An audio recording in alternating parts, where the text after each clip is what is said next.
So, Carolina announced co-captains.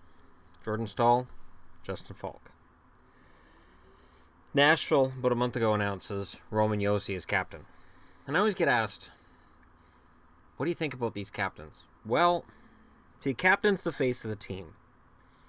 So it's important, but it doesn't really affect the team's outcomes in any other games. It may affect things in a locker room, but if you have a good team, you're going to have more than just the captain who's willing to stand up and speak. Let's look through captains. Ryan Getzlaf in Anaheim. I'm eating a lot of crow on Ryan Getzlaf. As recently as, a month ago, I'm like, I don't like Perry, I don't like Kessler, and I don't like Getzlaf. Certain videos of Getzlaf's willingness to help sick kids, and the Ducks in general, and their willingness to incorporate what these kids are going through into pre-game stuff and just game stuff too. So the Ducks have been winning me over, and Getzlaf's a big part of the reason for it. I admit when I'm wrong. Arizona doesn't have a captain. Young team. Boston has Chara. Chara is right now the longest serving captain. And he's a good captain. But he was great in 2011. Is he bad now because the team isn't as good? No. Buffalo doesn't have a captain right now. Young team. I've been asked numerous times, who do you think Buffalo is going to name? It's going to be Eichel. Assistants, probably Risto and O'Reilly. That's my guess. Calgary's captain's Mark Giordano. That's not going to change anytime soon. Falk and Staal were just named by Carolina. And if they ever decide that hockey's not for them, Falk and Staal makes a fantastic name for a law firm. I'm just throwing that out there. Jonathan Toews with Chicago. Jonathan Toews has been widely praised as one of the greatest captains in the league. It helps that he's had a fantastic team behind him, winning 3 Stanley Cups. Gabriel Landeskog, still captain of Colorado. Is that awkward because he's wanted out, or they wanted him out, or is the media making crap up? Media tends to make crap ups too. Columbus, you got Nick Foligno. Dallas, Jamie Benn. Detroit, Henrik Zetterberg. Edmonton, Connor McDavid. Florida has an outlier in that they have Derek McKenzie as a captain, which is old-fashioned. Not all big star players have to be captains. There are times where the captain is that grizzled veteran or that defensive forward, that guy who plays bottom 6 minutes and is a leader in the dressing room. You don't see that as much now as you used to. Anze Kopitar with the Kings, Mikko Koivu with Minnesota, Max Pacioretty with Montreal, the much maligned Max Pacioretty. Oh, he sucks. He's the worst captain in history. Have you looked at the list of captains in the history of the Montreal Canadiens? Let's just go ahead and take a look. From this book, I now read the captains of Montreal Canadiens. Jack Laviolette, Newsy Lalonde, Jack Laviolette, Newsy Lalonde, Jimmy Gardner, Howard McNamara, Newsy Lalonde, Sprague Cleghorn, Bill Coutu, Silvio Mantha, George Hainsworth, Silvio Mantha, Babe Siebert, Walt Bussell, Toe Blake. Which of those guys is better than Pacioretty? Because I guarantee you guys haven't heard of some of those guys. I digress. Toe Blake and Bill Durnan, Butch Bouchard, Maurice Richard, Butch Bouchard, Maurice Richard, Doug Harvey, Jean Beliveau, Henri Richard, Yvon Cornwallier, Serge Savard, Bob Gainey, Guy Carbonneau, Chris Chelios, Kirk Muller, Mike Keane, Pierre Turgeon, Vincent Domfus, Saku Koivu, Brian Gionta, and now Max Pacioretty. He's not better than Gionta? Really? He's not better than Domfus?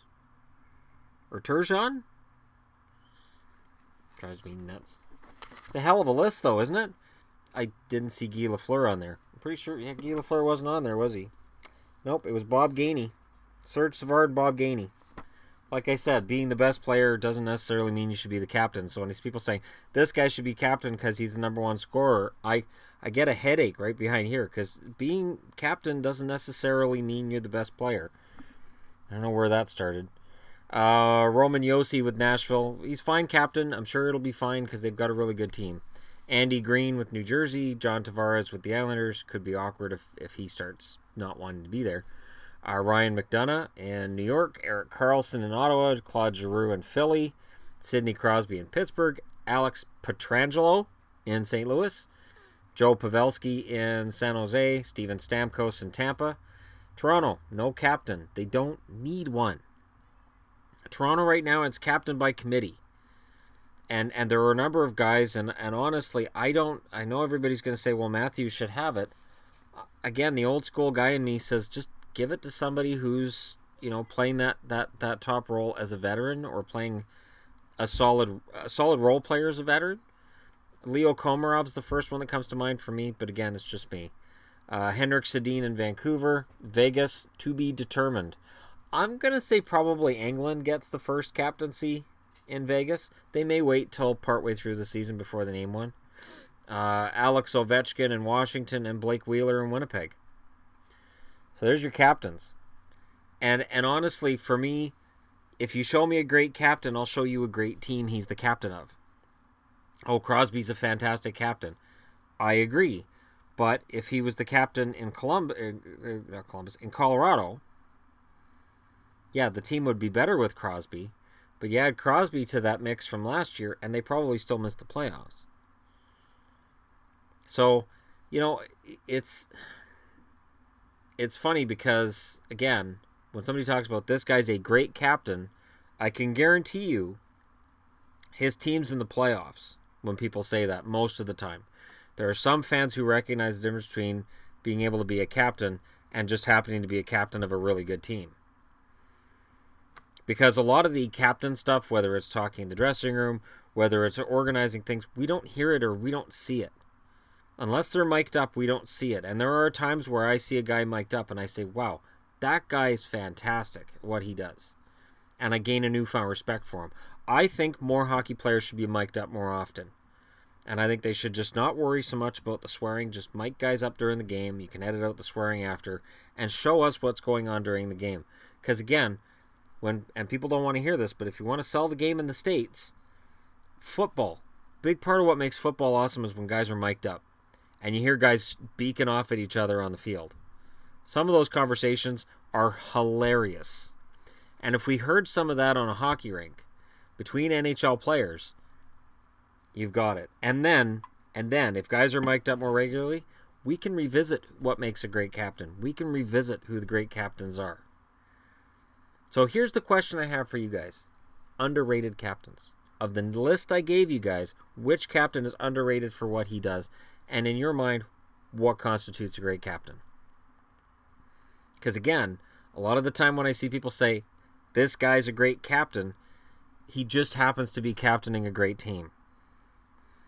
So I kind of take it with a grain of salt. Like, yeah, he's probably a good captain. His team just happens to be really, really good. So there's that. Let me know what you guys think. Thanks for watching. And don't you dare leave without hitting the subscribe button or hitting the like. Those are both greatly appreciated by me. And they're your friends. Don't say no to your friends. Unless they're offering you drugs. This channel doesn't offer drugs. Yuri, if you're looking for that, yeah, you can't get that here either. I'm sorry. I'll talk to you guys again soon.